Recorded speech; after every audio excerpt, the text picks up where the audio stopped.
You know, as incredible as the new Bronco may be as an off-the-shelf adventure vehicle, it poses a challenge for guys like me who like to carry everything, including the kitchen sink, on all their off-road trips. You see, I've been a pickup truck owner for most of my life, so reducing my cargo space to just 38 cubic feet in that thing meant seriously fine-tuning my gear list. So on this episode, I'm gonna show you guys my essential gear list and how I've organized everything to be ready for any adventure.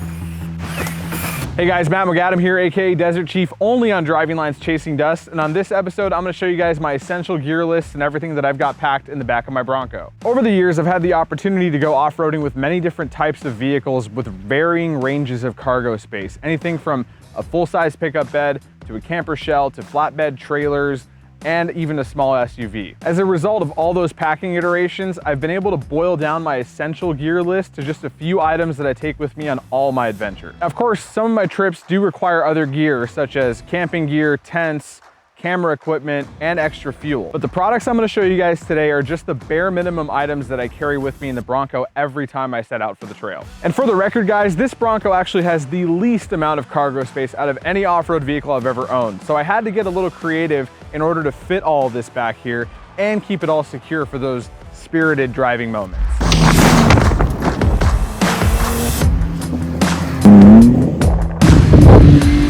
All right guys, so first and foremost, we're gonna talk about the Tuffy security box that I've got in the back of the Bronco here. This is a cargo drawer. It's made from Tuffy, but it's actually licensed for Ford, so this is an official Ford accessory for the Bronco. It's even got the Bronco nameplate here on the drawer itself. As you can see, it's got a robust handle, a lock on there as well, and it's made from pretty thick gauge steel. This is a really heavy duty cargo box. It's not really flimsy. It can hold a lot of stuff on top of it, and I'll get into that later on. But I really chose this to organize a lot of the tools and the other things that I bring with me on all these trips. Some of my favorite design features are that it is black, so it actually matches everything on the inside of the Bronco cargo area.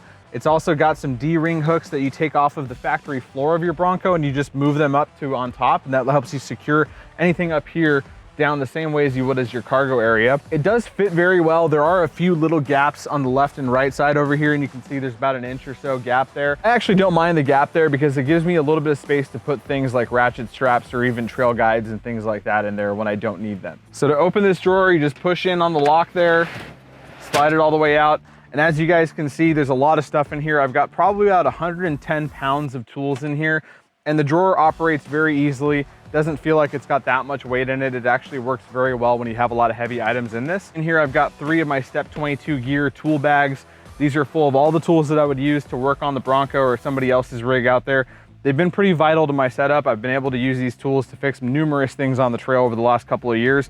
And the Tuffy box was a great addition because I could fit all of these bags and my other tools in here very easily, and they stay secure. They don't bounce around. They don't make a lot of noise, and that's really what I love about it. Also in here, I've got, some diagnostic tools. I've got some tire tools in here. And I also have this really cool Nitto first aid kit that I got from the pit crew. Always great to have with you on the trail. I can even carry, heavy duty tools, kind of like this Milwaukee impact gun in here as well. I'll occasionally leave things like flashlights and stuff in here for when I need them quickly because it's so easy to access everything inside of this drawer. Now we're gonna get to the other stuff on top of this in a moment, but I just do wanna say about the Tuffy box, it's really great because it can carry a lot of weight on top of it. All of this back here is probably about 110 pounds on top of the drawer system. It can hold it no problem.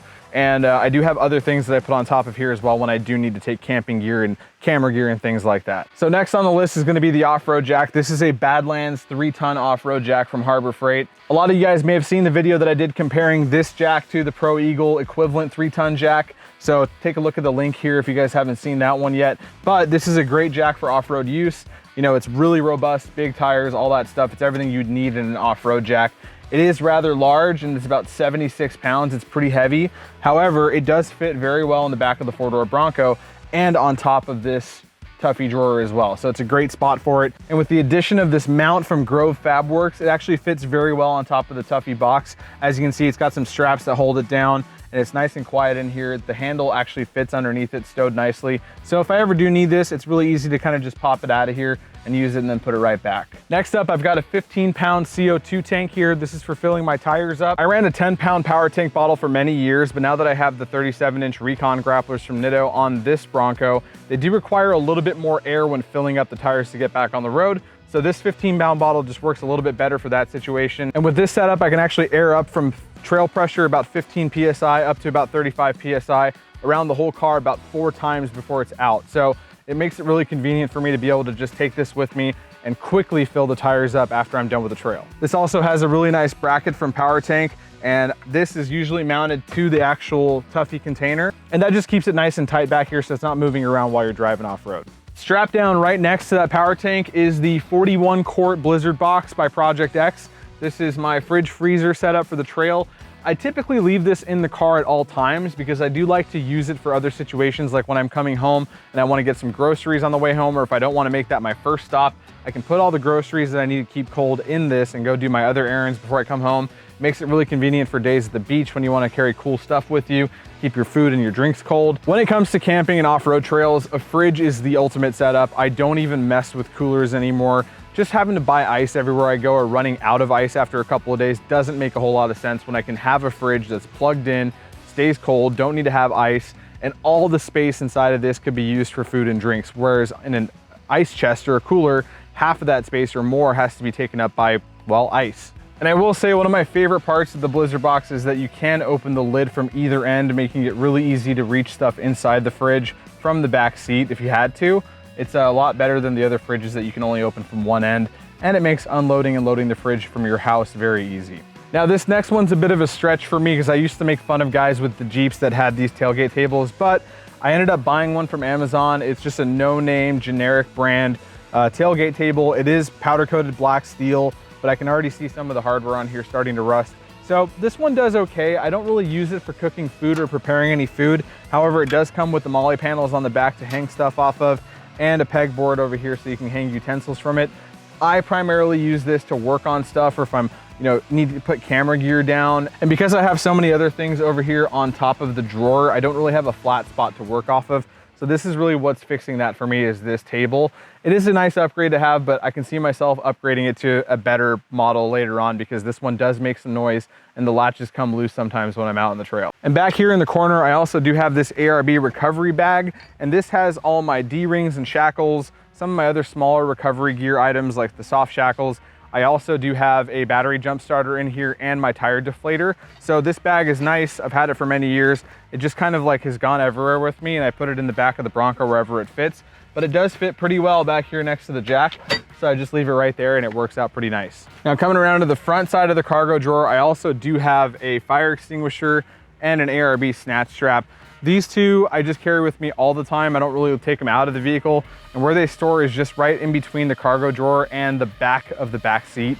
They fit nicely in there. I do want to find a better place for this fire extinguisher because it is a little hard to get to in case there is an emergency, but the strap fits really nice there. There is a small void where you can fit small items like this back there. So that is a good spot to hide stuff that you don't normally need to get to very often, but I do carry these with me on every trail ride.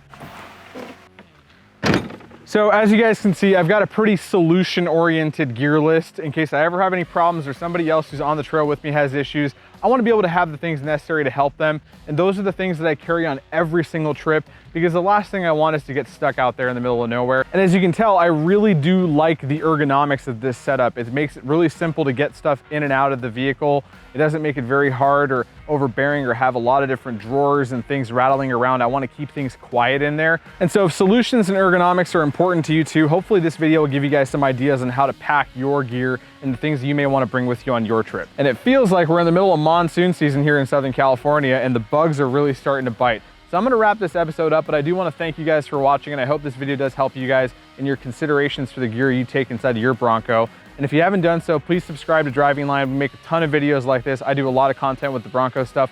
So if you're a Bronco fan or a Bronco owner, definitely want to hit that subscribe button. And once again, I'm your host, Matt McAdam, aka Desert Chief, only on Driving Line's Chasing Dust. And as always, I'll catch you guys on the next one. Thanks for watching Driving Line. If you guys like this video, consider subscribing to our channel so you'll never miss any of the content we create here. Whether you're into trucks, Jeeps, imports, domestic vehicles, or anything in between, we are here to fuel your passion. So hit that subscribe button and we'll see you guys next time.